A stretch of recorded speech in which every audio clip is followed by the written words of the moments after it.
If I could start all over again. Since 2019, I've bought, rented and managed over 450 properties and built a multi-million pound property portfolio. But it literally took me years and years to get to that stage, and it all started well before I started even getting into property. If I could start over again, this is the 7-step process I would use to start a property investing business in 2024. Step number 1, strategy. When I started, I thought all you had to do was find a property in a bad condition, upgrade the property by doing some sort of refurb and rent it out to a tenant that you'll find quickly and easily, and you'll make a lot of money. I quickly learned that if you buy a property and you just do a simple refurb, it actually doesn't add that much value, and finding tenants was a painful process and far from quick. The flip side to this lesson learned is it led me to Airbnb, which makes a shitload more money. More on that in a bit though. These are literally the easiest strategies you can start with, which makes a lot of money. First thing you can do is buy a 3 or 4 bed house that has a reception room downstairs as well as a lounge, like the ones I've been buying in the northeast for the last 3 years. When you come in there is a lounge, a reception room and a kitchen downstairs. Then all you do is put up a stud wall and a door, add an ensuite bathroom, and that adds a ton of value because properties with extra bedrooms are typically worth a lot more and they make a lot more on Airbnb. Each room can add an extra 5 or 10k per year. Another variation of the strategy is to convert 3-bedroom houses into 4 or 5-bedroom houses.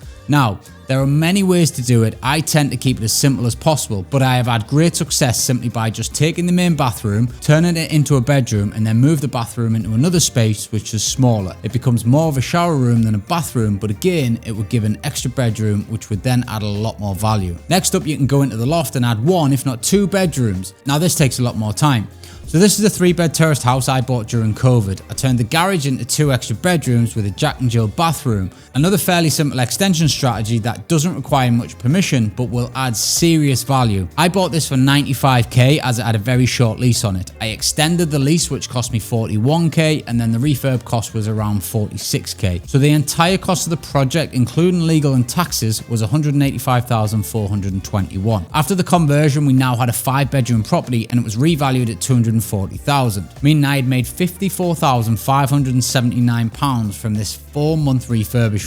I bought this house in Durham for 167,400, which again we converted from a 3-bedroom into a 2-bedroom by remodeling the downstairs space a bit more. All in cost plus legals were around 35k, and I had it revalued at 280,000, meaning I'd created 77,600 profit in this one deal. But the good news doesn't stop there on this one. When buying this, I spotted on the title deed it had a bit of land. Actually, it had a lot of land, around 1,000 square foot, which is adjacent to the property and currently full of trees, but owned by this property title. As there is a planning application in from a developer to build multiple houses next door, I am confident we will get the planning for either 2 2-bed apartments or a larger house. With a build cost of approximately £150 per square foot, we can build this out for roughly 150,000 and it should be worth circa 300,000, minus the planning cost of maybe 20k, and we have again created a nice profit, but more importantly, another strong cash flowing asset that we will also run on Airbnb. So that's the good. Now here's the bad. I bought this 12,000 square foot building in 2021 for 205,000, thinking I could quickly switch the planning for 8 large 3-bed flats to 16 2-bed flats and run them as a service accommodation block. 18 months later and a further 70k later and we got planning. However, the build costs had flown up by this point and the project is no longer viable. So I now have a building which has nearly 300k of my cash soaked up in it and very little options. And that leads me on to the biggest bit of advice. Stick to simple projects as they cash flow quicker and are much less risk. The first way you can make money is by finding properties out there that fit a simple strategy. For most people, you will be investing to add cash flow. I know that's still my goal and will be for some time, as I never plan on selling any of the assets, so the capital appreciation is just a bonus. When I look to purchase an asset, it is to create more income into my life, which I can reinvest to create more, fund my operations, or simply just spend for my lifestyle, and by having more income I can continually improve the life of myself and those around me. The capital in my properties can't do that without selling them. So invest for cash flow and don't worry about the capital growth. That will happen over time naturally. I would pick one of these strategies if I'm starting out and have no experience. I would do what I did when I started out, which is definitely the easiest strategy out of them all, which is buying distressed properties below market value and doing a very simple refurb. New bathroom and kitchen, carpets, decoration, then get that bad boy refinanced and go again. Step number 2 is finding an area where the strategy works that is close to you. If you can't find an area close to you, then you need to think how you will make this work for you with your time. For example, can you afford a weekend, both time and financially, in a city, say 7 hours away, so you can do a batch of viewings 5 weekends in a row, as you will need to see 50 to 70 properties to find a deal when starting out. Now don't worry, this number reduces as you get more experience with areas and looking at distressed properties, but at the start, that's the numbers you're going to be running at. To do this, we go on AirDNA, as we want to start with the end in mind, find out how much you will make in that area and then compare that to property prices and work out the ROI. Realistically, you want to be making a minimum of 15% ROI running this strategy. So the next thing I would do is finalize my area based on the fact that it is close to get to, and second is the type of properties I want for my strategy to work. So you flick through Rightmove relatively quickly and you find properties where your strategy works. If I open this one up here, look at the floor plan, yep, it's got a reception room that I can turn into a bedroom and add an ensuite. Once you have a lot of clarity in terms of exactly what you're looking for, finding properties just becomes much easier. Now, step number 4 is getting quotes from your builders. The first thing you have to do is create a schedule of work. All the works which have to be done, the works required, and you can then maybe separate it room by room if you really wanted to. With this property, you would need new flooring. I generally like to put in spotlights as they just look a lot nicer than just having one light. You would need a new kitchen, a new bathroom. Check the windows are double glazing, and the doors will need to be fire doors to remain compliant. You might need a rewire if the property is old. However, don't believe an electrician when they say it needs a rewire, as they will always say this. They are salespeople at the end of the day, and a new fuse board is a lot less work and profit for them than a full rewire. Make sure you get 3 opinions at least on the state of the wiring. Check the radiators and plumbing. Will you require plastering after the holes in the walls? Those sorts of things. So you essentially create a list of everything you need to do in a property. Then generally I would get a quote from 3 different builders to get an exact price of how much the entire work is going to cost. Then I would get a quote from 3 builders to get an exact price of how much the entire work is going to cost me. Now, step number 5 is the deal analysis. Now we need to work out, does this deal actually even work? Does it actually make any money? When it comes down to it, there's only 2 things you need to know.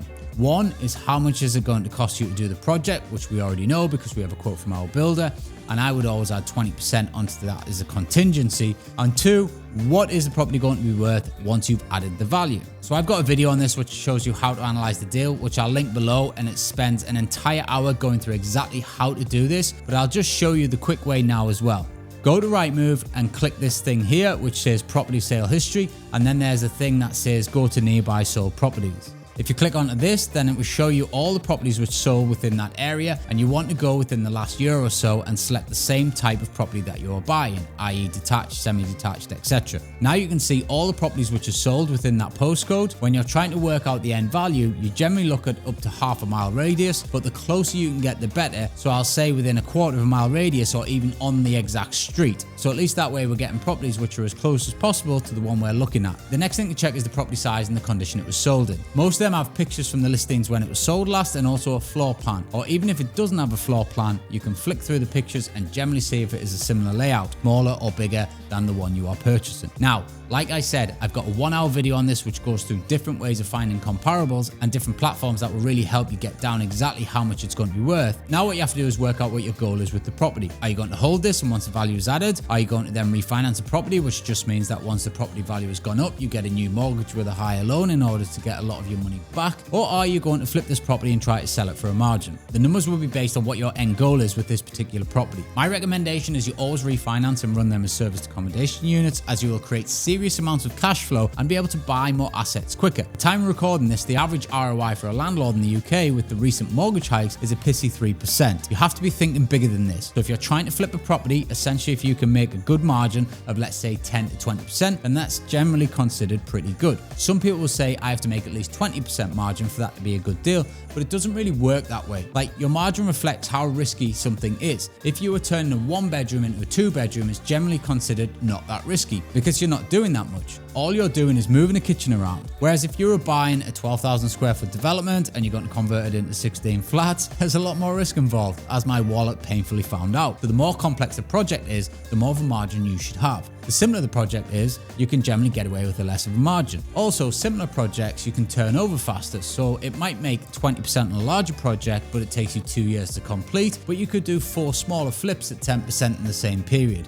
Again, you have to do what works for you and what your gut is telling you. But again, keep them, refinance them, and Airbnb them. If you are looking to hold the property for a long run and your plan was to buy, add value and refinance, all you're simply doing is buying a property, adding a lot of value to it by upgrading it, so the value goes up. You then go to a different bank and you say, hey, can we value this property? And I want 75% loan of the new value, because the mortgage companies will offer 75%, and they will give you a loan as the new value is going to be much higher than when you bought it, because the property was worth less before you renovated it. By doing this, you end up getting a lot of your money back because you get a new loan which is higher than the previous loan. So this is how you end up releasing a lot of your money. I think even if you can get half of your money back from a refinance, that's generally pretty good. I personally used to have no more than 10k left in rule. Now I have 30k, because again, I look at the opportunity cost of not buying anything, not adding any more cash flow to my life, versus having money sat in the bank waiting for the perfect deal. Regardless, what I would do is I would open up my deal analyzer. All you have to do is bash a few numbers in and the rest populates itself and tells me how much I am leaving in the deal based on the purchase costs versus the refinance new valuation. For example,